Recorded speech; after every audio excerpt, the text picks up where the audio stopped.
Ainda no texto de Romanos 9, agora dos versos 25 a 29, nós vamos ouvir a exposição de mais essa sessão de Romanos 9. O apóstolo Paulo, na semana passada, nos ensinou, pelo Espírito de Deus, que os homens não deveriam contestar dos decretos do Senhor. Se Deus resolveu salvar uns e outros não, como pode o barro falar com o oleiro e dizer que não admite ser feito no modo como ele tem o formado? Isso seria uma loucura. É uma loucura também um homem questionar o Senhor nesses termos e não aceitar aquilo que ele faz. Então, depois de argumentar dessa maneira, demonstrando a loucura do homem que, de maneira pervertida, tenta colocar o Senhor contra a parede pelos seus decretos e também pela a obra que executa os decretos na providência, o apóstolo Paulo agora vai se reportar muitas vezes em poucos versículos ao Antigo Testamento para comprovar aos judeus que o Senhor estava fazendo ali, por meio da obra de Cristo, trazendo os gentios para dentro da aliança e rejeitando alguns dos judeus, não era nada novo. Que, na verdade, os judeus já deveriam saber disso.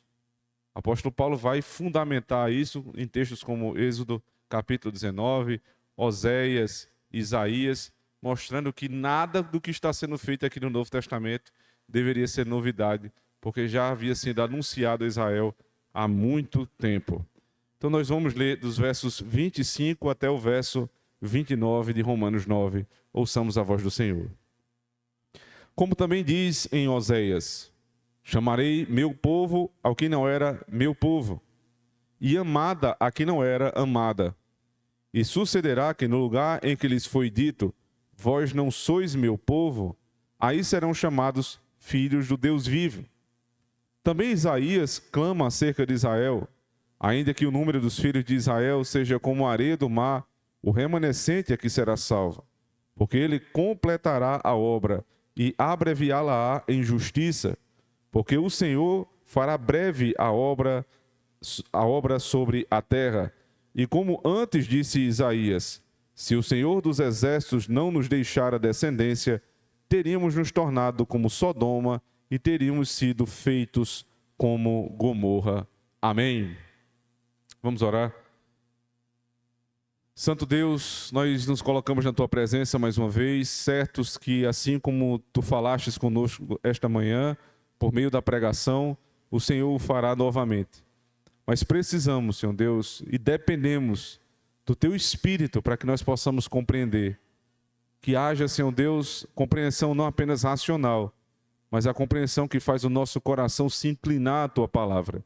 Prepara-nos para isso, Senhor Deus. Desde o mais jovem até o mais velho, todos estejam com as suas mentes e corações cativos à Tua santa palavra.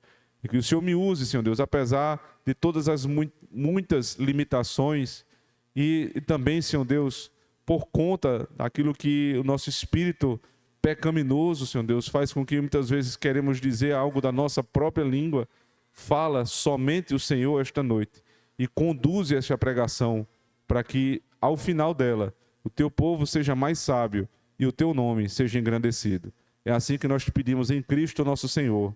Amém. A nossa época, ela tem uma bandeira que praticamente todos nós nos apegamos a ela e fazemos tremular, que é a bandeira da inclusão. A inclusão está em todos os lugares.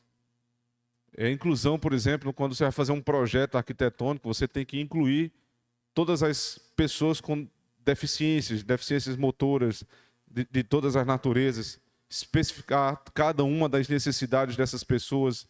O banheiro precisa incluí-los no seu projeto, né? Os locais, eles precisam ser pensados sempre para incluir as diferentes deficiências ou dificuldades que cada um tem. É uma boa inclusão.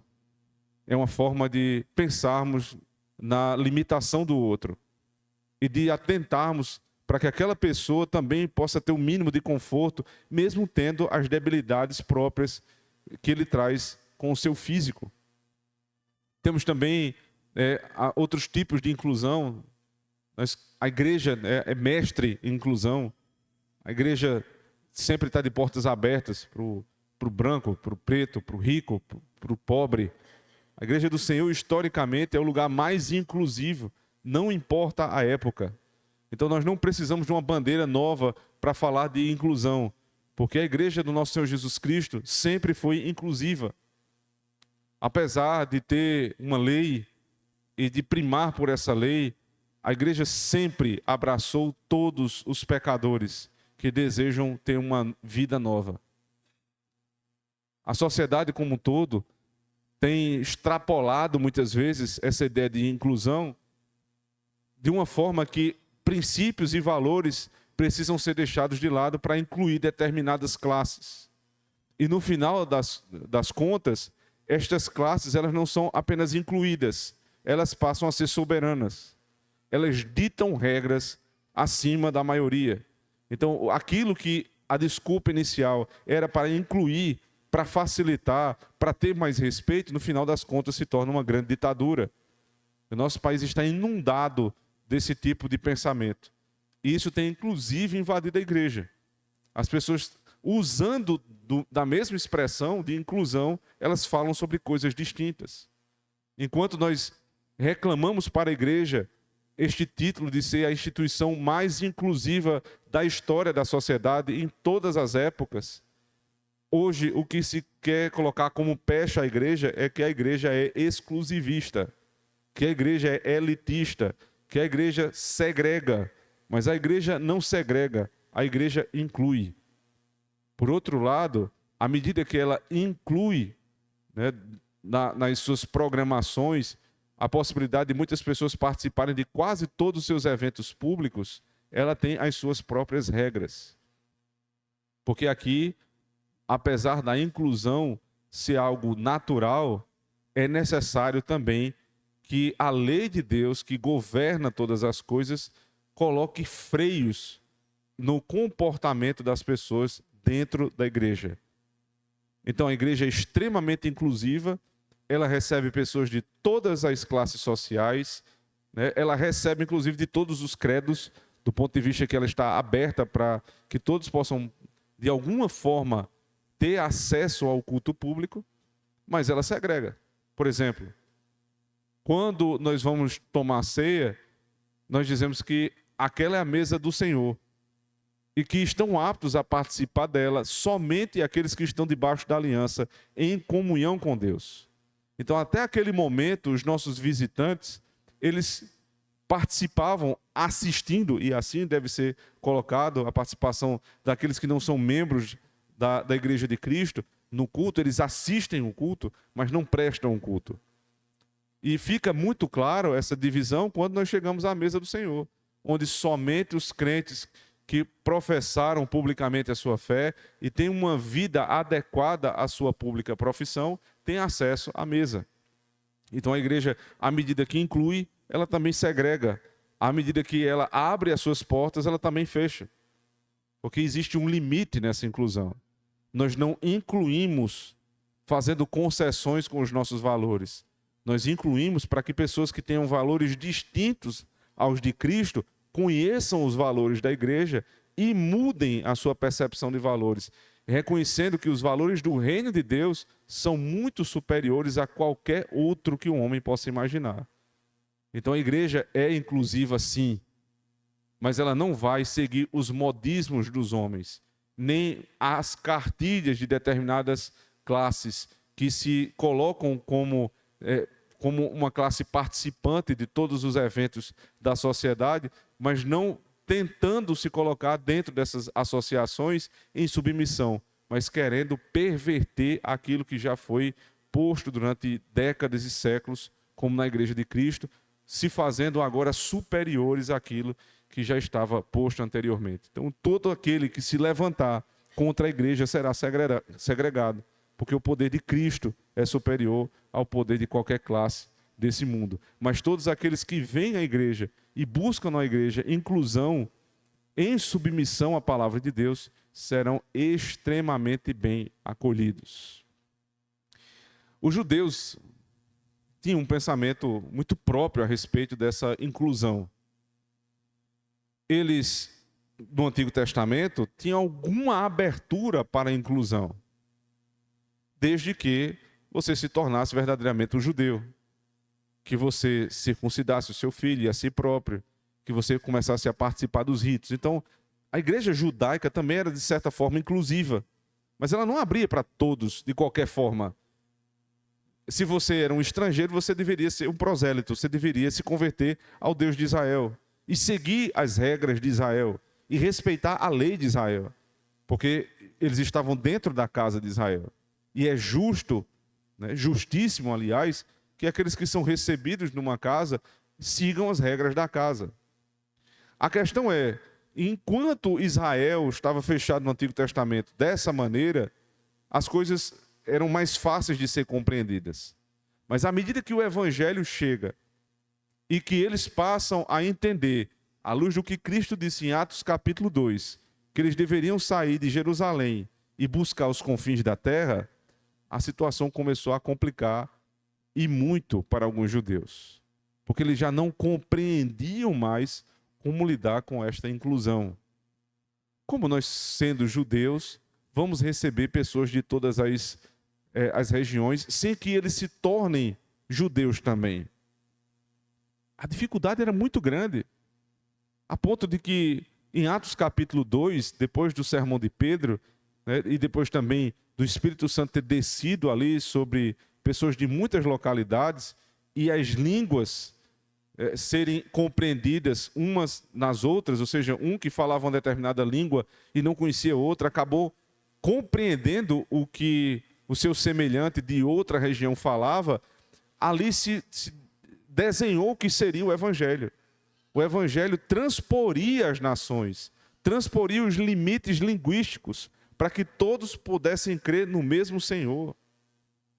Passando mais algumas páginas do livro de Atos dos Apóstolos, nós sabemos que Pedro estava ali reunido e houve uma visão de animais impuros, que eram considerados assim no Antigo Testamento, e descem num lençol, e o Senhor diz: mata e come. E ele diz: Senhor, nunca comi nada impuro. E mais uma vez o Senhor diz: mata e come. E ele ali começa a perceber que o sistema sacrificial estava sendo colocado de lado, e que os gentios começariam a fazer parte da igreja de Cristo. Então a pregação e os gentios começam a se converter ali no capítulo 10 de Atos dos Apóstolos, o que vai só se ampliar até o final, no capítulo 28 de Atos, quando a igreja chega à cidade de Roma e o evangelho alcança os confins da terra. Agora, o mundo está incluso pela igreja. A igreja recebeu pessoas de todo o mundo. E os judeus não podem barrar esta verdade, nem muito menos os gentios deixarem de recebê-la. Todos os eleitos de Deus, em todas as épocas e em todas as nações, serão alcançados pelo mesmo evangelho, que faz com que judeus e gentios formem um só corpo, como Paulo diz na carta aos Efésios, a igreja do nosso Senhor Jesus Cristo. Só que a contestação dos judeus é que isso não estava predito ou previsto no Antigo Testamento. Eles estavam, de alguma forma, acusando Paulo de heresia, dizendo que o apóstolo Paulo estava inventando aquela doutrina. Só que disseram com a pessoa errada, porque Paulo era fariseu de fariseus e conhecia muito a lei. Então, depois de argumentar com textos do Antigo Testamento, com narrativas do Antigo Testamento, quando ele diz: à medida que vocês dizem que os gentios não podem ser filhos de Abraão, eu vos lembro, lá no capítulo 4 da carta aos Romanos, quem era Abraão, senão um gentio? De onde Abraão foi tirado, senão de Ur dos Caldeus, sendo ele um pagão? Vocês dizem que são filhos de Abraão e somente os judeus podem ser salvos, mas o próprio Abraão era um gentio. Mas alguém poderia contestar e dizer: não, mas ele passou a ser judeu e dali começa de fato o povo judeu. Aí ele diz: ah, é? E de Abraão, que veio Ismael e foi rejeitado? porque Deus disse que em Isaque seria chamada a sua descendência. E dos filhos de Isaque, que um foi rejeitado. E na situação de Jacó e Esaú, que ambos eram da mesma mãe, do mesmo pai, e Esaú foi rejeitado e Jacó foi escolhido. Não é para quem quer, não é para quem corre, mas é quando Deus deseja manifestar a sua misericórdia. E não adianta o barro querer falar com o oleiro, contestando o oleiro a respeito da forma como ele trabalha. Isso seria uma loucura. O barro tem que se colocar na sua própria posição e deixar o oleiro formá-lo de acordo com a sua vontade. São argumentos a partir de textos narrativos do Antigo Testamento. Mas os irmãos sabem que de Gênesis até Deuteronômio nós temos as grandes narrativas que formam a Torá, a lei de Deus, que é como que é a base, o fundamento de toda a Escritura. Mas o que vai interpretar os atos que foram realizados por Deus no período da Torá são os atos, as profecias dos homens separados por Deus, chamados profetas maiores e profetas menores. O que aconteceu na base vai ser interpretado pelos profetas. Então, primeiro ele usa o fundamento da Torá e agora ele está usando a interpretação correta dos atos que foram realizados nas narrativas por meio das profecias dos grandes homens de Deus. A contestação de vocês não faz sentido, porque Deus já havia anunciado o que faria com os judeus. E o que é que ele faria com os judeus? No verso 25, ele fala sobre Oséias, veja, como também dizem em Oséias, chamarei meu povo ao que não era meu povo, e amada ao que não era minha amada. Então, claramente aqui é um movimento de inclusão. Os que estavam excluídos da igreja vão ser chamados à igreja. Esse é o trabalho que Oséias nos traz.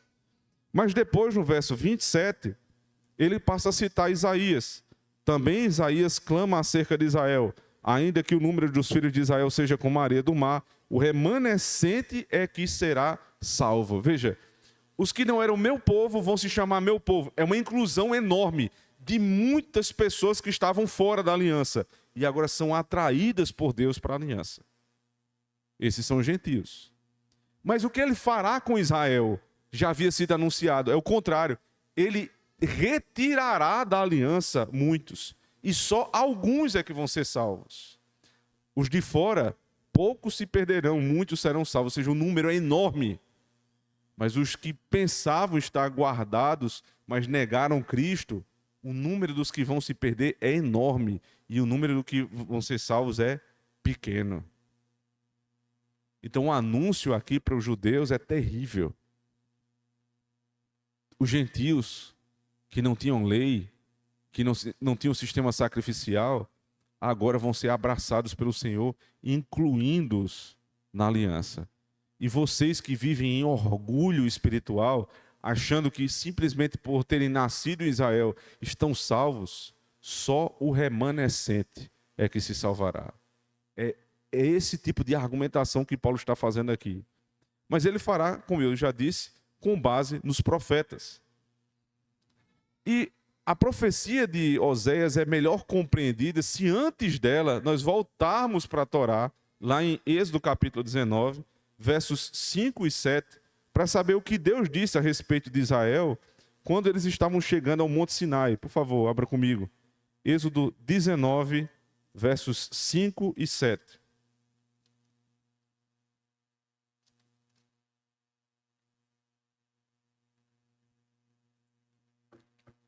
Quando o povo estava aos pés do Monte Sinai, esperando Deus entregar a lei, no capítulo posterior, verso 5 do capítulo 19 diz assim: agora, pois, se diligentemente ouvirdes a minha voz e guardardes a minha aliança, então sereis a minha propriedade peculiar dentre todos os povos, porque toda a terra é minha. E vós me sereis um reino sacerdotal e o povo santo. Estas são as palavras que falarás aos filhos de Israel. E veio Moisés e chamou os anciãos do povo e expôs diante deles todas estas palavras que o Senhor lhe tinha ordenado. Se vocês diligentemente ouvirem a minha voz e guardarem a minha aliança, percebe? Há uma condicional para se manter na aliança. Eu vos salvei, é verdade. Mas se vocês quiserem ser o meu povo, vocês precisam lembrar da minha aliança, da minha lei, dos meus estatutos. Se vocês ouvirem a minha voz e obedecerem a minha palavra, então vocês serão o meu povo. E eu vos tratarei de uma maneira especial. O que foi que Israel entendeu muitos anos depois? A perversão da palavra. Nós somos o povo de Deus em qualquer circunstância. Ainda que nós neguemos o próprio Deus, Ele estará conosco. O apóstolo Paulo está dizendo, vocês se esqueceram que esta aliança tinha uma condicional. Vocês precisam se manter debaixo da obediência ao Senhor. Quando eles desobedecem, aqui você está na Torá, né? Eles desobedecem inúmeras vezes, mas uma das grandes desobediências se dá no período de Oséias. Por favor, abra comigo. Oséias capítulo 1.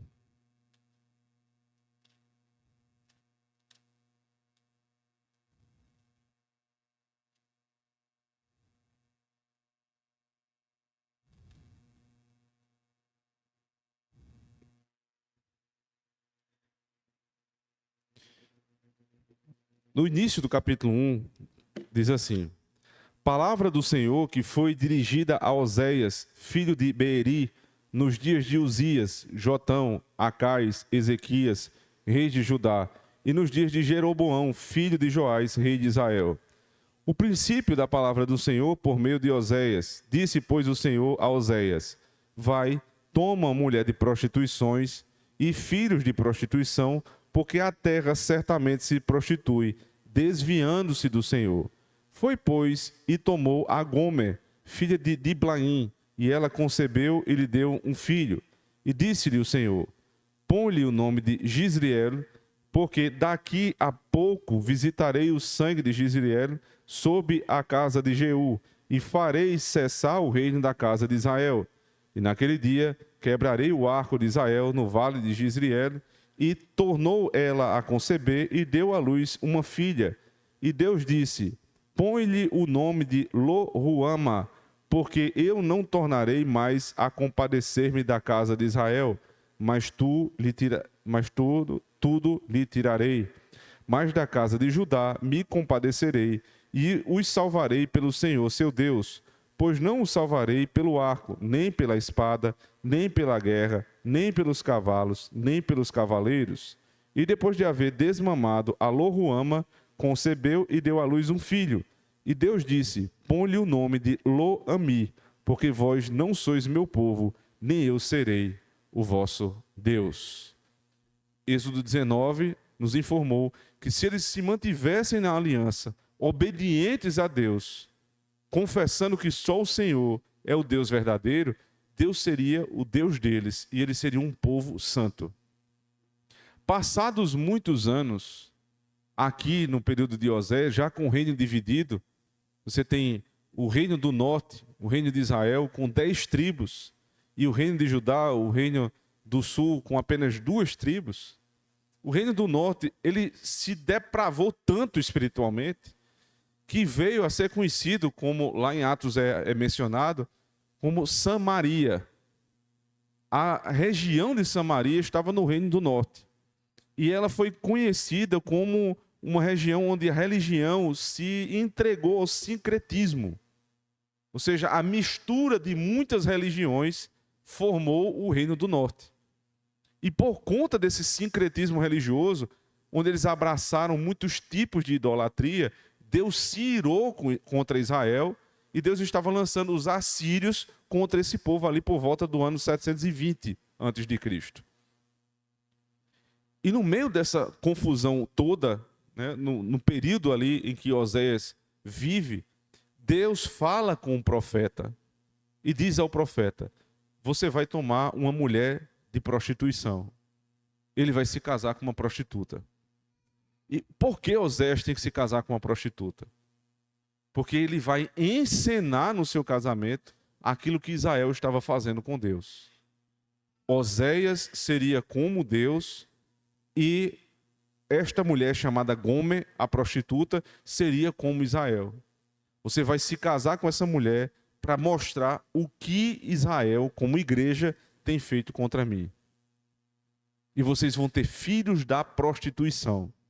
São 3 filhos, né? O primeiro, Gisliel, que mostra que o Senhor visitará com sangue a Israel, ou seja, o Senhor punirá Israel. Cada um dos filhos tem um nome que é dado por conta da situação do reino de Israel. O primeiro é: Deus fará descer sangue sobre Israel. O segundo é Lo-Ruama.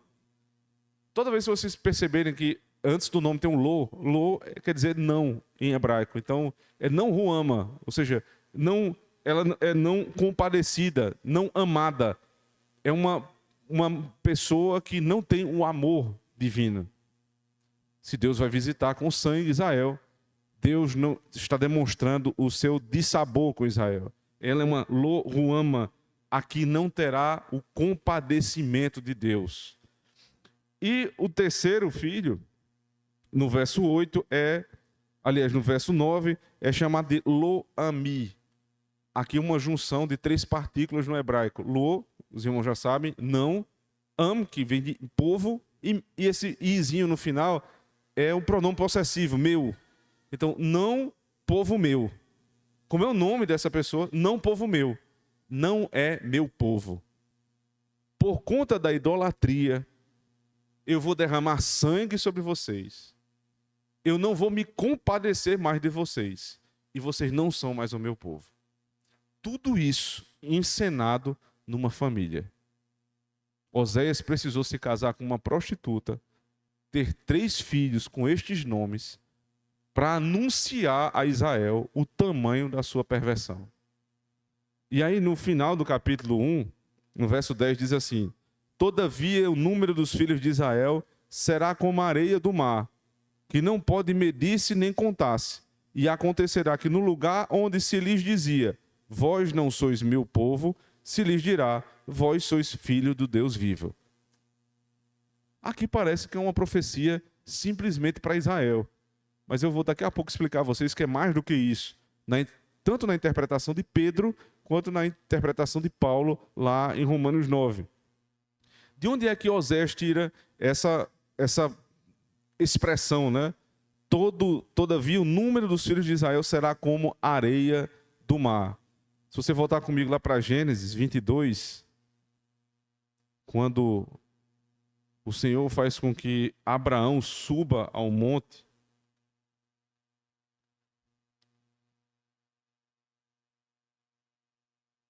essa promessa tem fundamento aqui, Gênesis 22, 17. Que deveras te abençoarei e grandissimamente multiplicarei a tua descendência como as estrelas dos céus e como a areia do mar que está na praia. A tua descendência possuirá a porta dos teus inimigos. Deus disse isso a Abraão, quando ele foi provado e aprovado ao entregar o seu filho, seu único filho, em sacrifício ao Senhor. O Senhor providenciou um cordeiro no lugar de Isaque. Isaque foi poupado e a promessa foi dada. Abraão, a tua descendência será como as estrelas do mar e como a areia, como as estrelas do céu e como a areia do mar. Ora, Deus deu essa palavra. Mas lá em Oséias ele diz, eu vou derramar sangue sobre Israel. Eu não me compadecerei de Israel. Não são o meu povo. Como é que Deus dá uma promessa e depois Deus toma a promessa? Oséias, voltando lá para Oséias capítulo 1, verso 10, ele está explicando como é que essa promessa vai se dar. Todavia, o número dos filhos de Israel será como a areia do mar, que não pode medir-se nem contar-se. E acontecerá que no lugar onde se lhes dizia, vós não sois meu povo, se lhes dirá, vós sois filhos do Deus vivo. As profecias, elas são consumadas geralmente em 3 fases. Você tem a fase da profecia logo depois que o profeta traz essa revelação. Isso aconteceu porque Israel foi invadido pelos assírios, foi tomado, depois pelos babilônicos, foram praticamente destruídos, mas depois voltaram à terra. Então aqueles que por um momento foram chamados não meu povo, depois foram atraídos novamente para Canaã, segundo as promessas de Deus, e se restabeleceram naquele lugar. Então houve uma consumação inicial para o Israel étnico. Entende? Mas há uma segunda forma da mesma profecia ela ser verificada na história, que é no Evangelho. Quando Cristo morre não somente pelos judeus, mas Cristo morre também pelos gentios, abrindo a promessa para todos aqueles que creem no Senhor serem chamados também povo de Deus. Só que no momento ali do Evangelho, muitos não entendem. Então há a terceira forma desta mesma profecia ser consumada na vida do povo de Deus, que é o que diz Romanos capítulo 9. Volta comigo para lá, por favor. Quando Paulo diz, verso 25, como também diz em Oséias, chamarei meu povo ao que não era meu povo, e amada a que não era amada. Ele está dizendo, isso se consumou na volta do povo de Deus do exílio, na morte e ressurreição de Cristo, e agora no recebimento dos gentios como povo de Deus. Então Oséias, nós não sabemos exatamente qual é o nível de consciência que Oséias tinha a respeito da sua profecia, mas não importa. Não importa. Como diz um autor que trata muito essa relação do Antigo para o Novo Testamento, Graham Goldsworthy, ele diz, nós sabemos muito mais do que sabemos saber. Ou seja, nós temos consciência, ou pelo menos informações, a respeito da teologia, de muito mais coisas do que a gente consegue explicar. Mas a gente sabe. A gente sabe que sabe, mas às vezes a gente não sabe dizer. Pois bem, Oséias sabia que Deus iria trazer o povo de fora. Não era uma consumação somente para Israel, mas muito provavelmente já esperava que os gentios fossem alcançados. Era uma promessa do Antigo Testamento. E aí, lá em Oséias, é dito também de onde eles estiverem, capítulo 1, verso 10. Onde eles estiverem, serão chamados meu povo. E por que Oséias traz com essa precisão toda? Onde eles estiverem. O comentarista diz, para que o judeu não pudesse argumentar contra Paulo, dizendo, eles vão ter que subir para Israel. Para poder serem incluídos na igreja, eles vão ter que ir até o templo. Deus diz, não, senhor. Lá em Oséias já estava predito, antes de tudo isso acontecer, que onde eles estiverem, ali eles podiam adorar o Senhor. Aí Cristo confirma isso no Evangelho de João, capítulo 4. Quando ele está conversando com a mulher samaritana.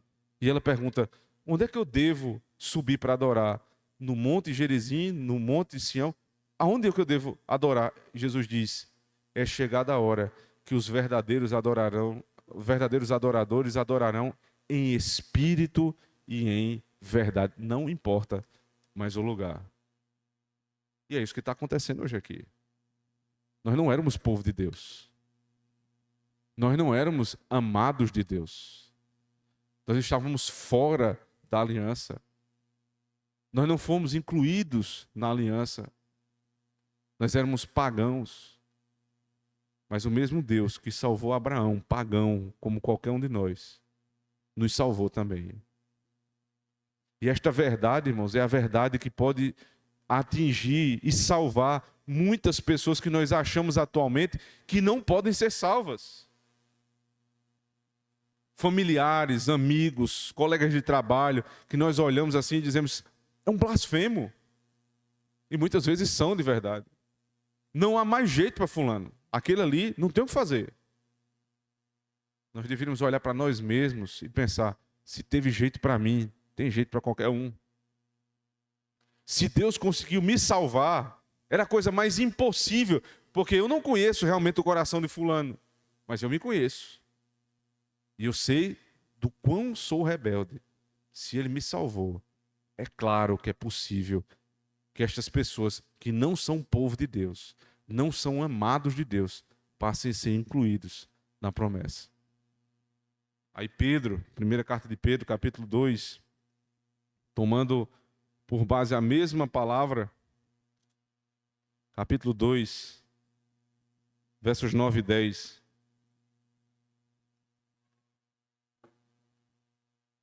Diz assim: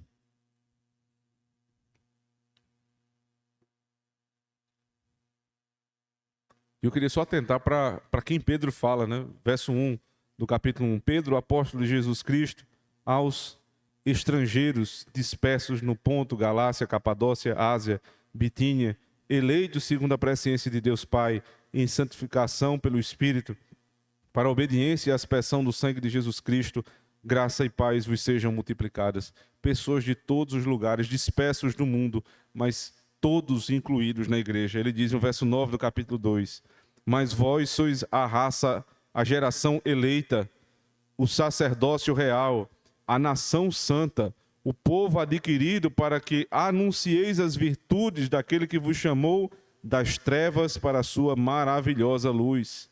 Vós que em outro tempo não eres povo, mas agora sois povo de Deus, que não tinhais alcançado misericórdia, mas agora alcançaste misericórdia. Pedro está dizendo o que Oséias anunciou, o que foi dito a Abraão em Gênesis 22, que foi mais uma vez prometido a Israel em Êxodo 19, está sendo consumado na vida dos irmãos, gentios na carne, mas judeus de coração. Filhos do Deus vivo. Nós não éramos povo de Deus, éramos rejeitados, mas fomos incluídos na promessa. Nós éramos odiados de Deus por conta dos nossos pecados. E Cristo diz: já não vos chamo mais servos, mas filhos, amigos no Pai. Então isto é incluir na igreja. Fazer com que pessoas de fora que não conheciam Cristo possam ser atraídos para Cristo. E todo aquele que nele crê é filho de Abraão. Isso não é novidade, porque já foi predito em Êxodo, isso foi predito em Oséias, isso foi predito em muitos outros profetas e consumado agora na nova aliança. Agora, qual é o movimento que Deus está fazendo na igreja do primeiro século a respeito dos judeus? Dos gentios a gente já entendeu. Ele está atraindo, aproximando, incluindo na igreja. Mas os judeus, qual o movimento de Deus a respeito deles? Observe o verso 27. Também Isaías clama acerca de Israel. Ainda que o número dos filhos de Israel seja como a areia do mar, o remanescente é que será salvo. Ainda que seja como a areia do mar. Mais uma vez ele cita lá Gênesis 22, 17, para dizer: o que Deus disse a Abraão está se cumprindo. A sua descendência será como a areia do mar. Como? Na inclusão dos gentios, em primeiro lugar. Muitos povos vão se render a Cristo em várias épocas. Então, será como a areia do mar a descendência de Abraão? Mas tem uma questão. Em relação aos judeus, em relação aos gentios é muita gente. O que era pouco passou a ser muito. Mas em relação aos judeus é o contrário. O que era muito passou a ser pouco. É como a areia do mar. Mas o que será salvo é o remanescente. O que será salvo é o remanescente. Abra comigo em Isaías capítulo 10, por favor.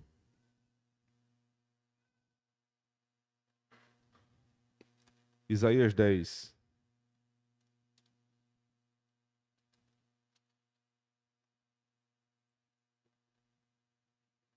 Versos 22 e 23.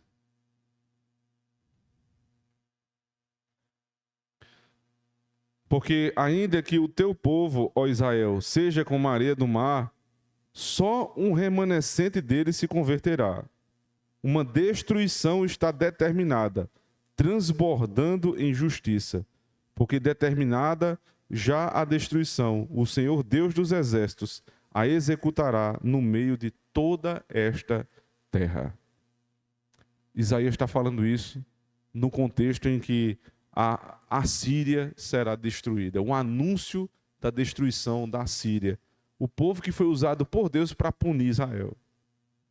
Ele está dizendo: eu vou salvar Israel. Porque o que eu disse está dito. Israel será como a areia do mar. como as estrelas dos céus, um povo enorme. Só que de Israel mesmo, étnico, o que vai sobrar é muito pouco. Vão ser salvos, é verdade, mas é muito pouco. Eu creio que, assim como a profecia de Oséias, essa também tem vários cumprimentos. Houve o cumprimento na destruição dos assírios e o retorno de Israel, mas eram muito poucos. O templo era menor, a glória era menor, os problemas eram muito maiores, mas alguns foram salvos. No período de Cristo, quando o Senhor morre e ressurge dos mortos, alguns judeus também creem. Haja vista que em Atos 1, o número da igreja era de 120 membros. Então eram muito poucos. Mas alguns se converteram e, como remanescente, foram salvos. Assim como eu creio também que na nossa época, muitos judeus se salvarão. Como muitos já têm sido salvos. Mas nenhum sem Cristo. Não se pode achar, irmãos, que alguém só porque nasceu em Israel em qualquer tempo deve ser chamado de nosso irmão. E eu tenho ficado preocupado até com pastores que são muito respeitados por nós, que têm uma linha teológica confiável, mas que até motivados, né, por certas emoções em relação a Israel, quando nos últimos tempos Israel tem sido atacado muitas vezes de maneira covarde por países vizinhos, na verdade por terroristas que moram por ali. Então, no afã de defender Israel como nação, acabam confundindo as coisas e chamando Israel de nossos irmãos. Não são nossos irmãos. O que Isaías disse foi que o remanescente será salvo. Ele havia anunciado isso no capítulo 1. Ele anunciou novamente no capítulo 6. E agora deixou claro no capítulo 10. Israel será como a areia do mar, sim. Mas isso não quer dizer que em Israel étnico muitos se salvarão, mas só o remanescente. O grosso desse número, o número pesado mesmo, vem dos gentios, não de Israel. É assim que nós devemos reconhecer. Alguns de Israel são nossos irmãos, sim, os que creem em Cristo. Porque só há salvação em Cristo, para judeu e para gentio. É isso que diz o apóstolo Paulo. Então estes são nossos irmãos. E os demais? Devemos crer e orar por eles, irmãos. Para que haja verdadeiramente uma salvação em Israel. Para que o remanescente, os eleitos de Deus naquela localidade sejam salvos. Porque serão. Mas o texto está deixando claro. Não é uma multidão que vai ser salva. Não é a maioria. Mas um remanescente será salvo. Porque é a consumação final da profecia de Isaías. Mas Isaías traz uma segunda parte que é citada aqui pelo apóstolo Paulo no verso 28. Ele diz, porque ele completará a obra e abreviá-la em justiça, porque o Senhor fará breve a obra sobre a terra. Qual é esse conceito de abreviação? Eu acho engraçado que em Henry ele diz assim, geralmente quando o ser humano quer abreviar uma coisa, é porque ele quer passar por cima de alguns princípios. Quando a gente diz assim, bora, vamos fazer mais rápido, isso quer dizer necessariamente baixa qualidade. A gente acaba se perdendo pelo caminho, porque quando é rápido demais, alguma coisa vai ser deixada de lado, geralmente é a qualidade. Mas aqui, Deus está abreviando a sua obra sem perda de qualidade. E de onde ele está tirando isso? Olha para a tua Bíblia e vê, de Gênesis até Malaquias, quantas páginas dão? É bem mais da metade, muito mais da metade. São 39 livros e livros extremamente longos. Agora depois você vai para a segunda parte, Novo Testamento. São 27 curtos livros que formam o Novo Testamento. Por que o Novo Testamento é tão menor do que o Antigo? Porque o Antigo se deu em cerca de 1.500 anos e o Novo em poucas décadas. Porque não tem novidade. Tudo que precisava ser revelado foi revelado na Antiga Aliança. Portanto, o trabalho do Novo Testamento se dá especificamente em interpretar o Antigo Testamento à luz da obra de Cristo. Só isso. Por isso que é abreviado, é resumido, é simplificado em poucas palavras. Como é que era o sistema sacrificial no Antigo Testamento? Tenta ler Levítico sem escutar a pregação, só lendo. E vê se você entende. Uma coisa ali, outra aqui, você vai entender uma forma de sacrifício, talvez fazer alguma ligação ali com Cristo. Mas é complicado. Até hoje foi um dos livros mais complexos que eu já expus aqui. E por que é daquela forma? Porque a obra de Cristo explicada ali em Levítico era extremamente complexa. Nós estávamos num período das sombras. E o que é que acontece quando a gente se move do período das sombras para a luz? Você explicar o evangelho é a coisa mais fácil do mundo. É só você apresentar a pessoa que ela é uma pecadora porque quebrou a lei de Deus, que o mandamento diz que quem quebrar qualquer um dos pontos da lei de Deus é digno de morte, e que alguém morreu no lugar dele como representante pactual. Se essa pessoa crê na obra de Cristo, é salva. Se não crê, já está condenada. Isso é o resumo do evangelho. Porque Cristo abreviou a obra, simplificou, resumiu a obra que era tão complexa no Novo Testamento. Para quê? Para que não se tivesse que fazer um esforço tão grande novamente, como foi feito nos judeus, porque não é mais necessário. Todas as sombras se cumpriram em Cristo. A obra está abreviada, simples e resumida em poucas palavras do Novo Testamento. Então Paulo arremata a sua argumentação no verso 29, dizendo: e como antes disse Isaías, se o Senhor dos Exércitos nos não deixara descendência, teríamos nos tornado como Sodoma e teríamos sido feitos como Gomorra. Ele está citando aqui Isaías 1, verso 9. Por que Paulo termina dizendo isso? Os irmãos lembram que o argumento lá dos judeus é que eles seriam salvos simplesmente por serem judeus? Aí Paulo está dizendo, não é assim. Vocês estão enganados. Na verdade, é o remanescente que vai ser salvo. E a obra está sendo abreviada. Mas o último argumento de Paulo é o mais incisivo de todos, porque ele está dizendo o seguinte: ao invés de vocês estarem se orgulhando de serem israelitas, vocês deveriam era ter vergonha de ser israelitas como vocês são. Porque não fosse Deus, na sua infinita misericórdia, separar um remanescente fiel, alguns poucos que não vão se perder, nós teríamos o mesmo futuro que teve Sodoma e Gomorra. Seríamos todos destruídos. Aqui, o apóstolo Paulo acabou com o orgulho do judeu. Eles diziam, nós todos vamos ser salvos porque somos filhos de Abraão. Paulo disse, muito pelo contrário. Vocês deviam dar graças a Deus, porque alguns poucos vão ser salvos.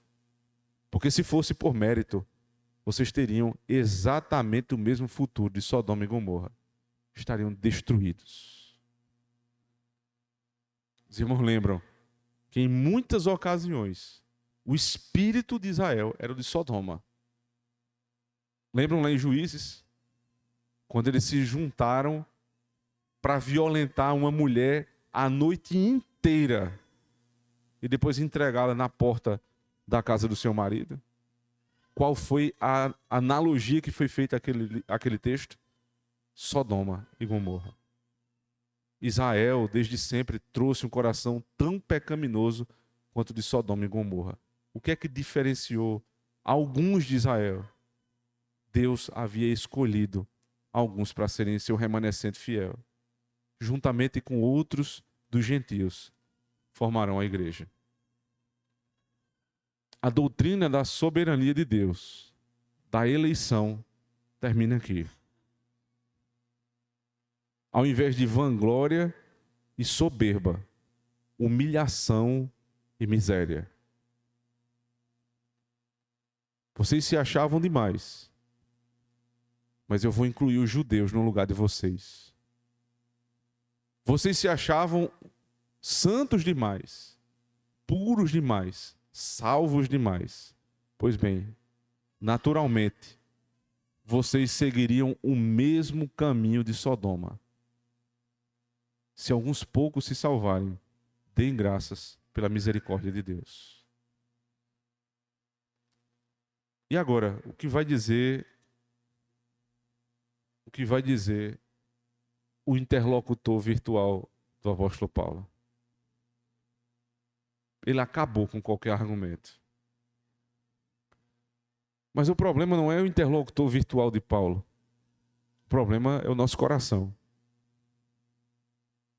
O problema é que nós podemos, como judeus, criar uma certa fórmula de segurança na salvação, pelo tempo que nós estamos na igreja, pela pureza da igreja que nós congregamos, por carregarmos uma Bíblia debaixo do braço, por tantas outras ou outros sinais externos que, ainda que sejam muito bons, não nos garantem de absolutamente nada.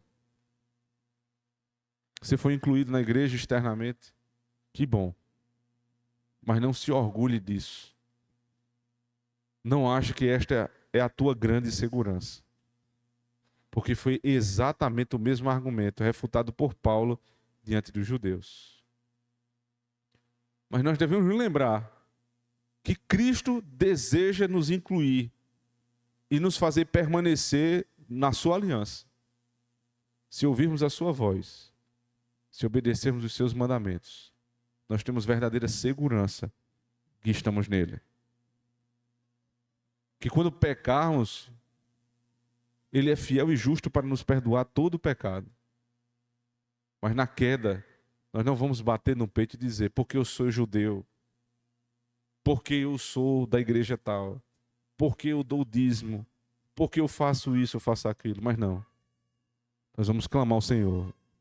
Senhor, eu não era teu povo, tu me fizeste teu povo. Eu não era tua amada, tu me fizeste amada do Senhor. Eu era digno de ter o meu sangue derramado, mas o Senhor derramou o sangue do teu filho no meu lugar. Perdoa-me, Senhor Deus. Me inclui.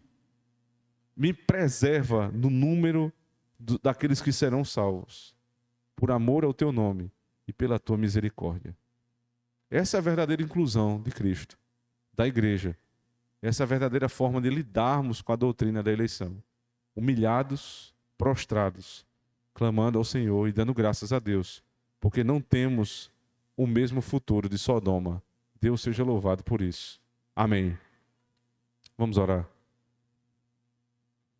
Mais uma vez, Senhor Deus, te damos graças, porque a tua aliança e as tuas promessas sempre se cumprem. Não por conta da nossa fidelidade, nem da nossa obediência, mas porque o Senhor é misericordioso, o Senhor é bondoso. E por isso nós estamos aqui, Senhor Deus, para te agradecer. Nos faz perseverar neste caminho. Nos faz, Senhor Deus, ter a exata noção de quem somos, miseráveis pecadores. E que não teremos o futuro de Sodoma pela tua misericórdia. E darmos graças por fazermos parte de um remanescente fiel em Cristo Jesus. Amém.